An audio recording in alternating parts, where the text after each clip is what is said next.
వరంగల్ జిల్లాలో ఓ లారీ డ్రైవర్పై గుర్తు తెలియని వ్యక్తులు దాడి చేశారు. పట్టణంలోని లేబర్ కాలనీ నుండి ఎనుమాముల వ్యవసాయ మార్కెట్కు వెళ్తుండగా లారీ డ్రైవర్పై 10 మంది యువకులు దాడి చేసి లారీని తీసుకెళ్లేందుకు ప్రయత్నించారు.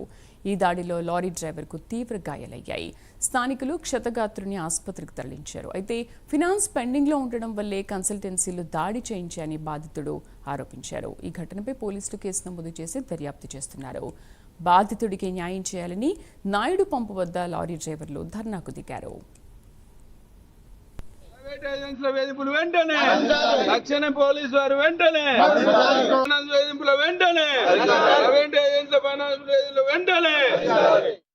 అధ్యక్షుడు వేములభూపాల్ ఈ యొక్క మీడియా సమావేశం ముఖ్యంగా ఉద్దేశం ఏంటంటే మార్కెట్లో ఫైనాన్స్ వేధింపులతో ఏజెన్సీల పేర్లతో గూండాలని రౌడీలని మార్కెట్లో చెలరేగుతూ అవగాహన లేనటువంటి అమాయక లారీ యజమానులని ఇళ్ల మీదకి దాడిలకు పోకుంటూ లారీలని అర్ధంతంగా రోడ్డు మీద ఆపుతూ దౌర్జన్యంగా పైసలు వసూలు చేయడం జరుగుతుంది.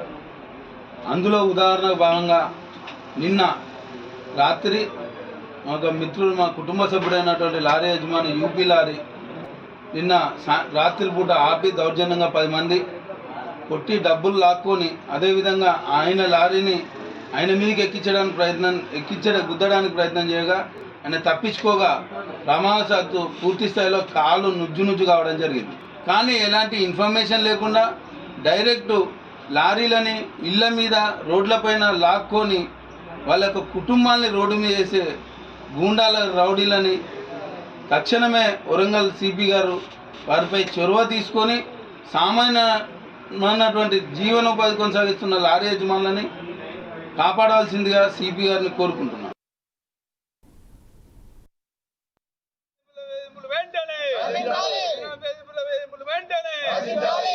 ప్రైవేట్ ఫైనాన్స్ వేధింపులు వెంటనే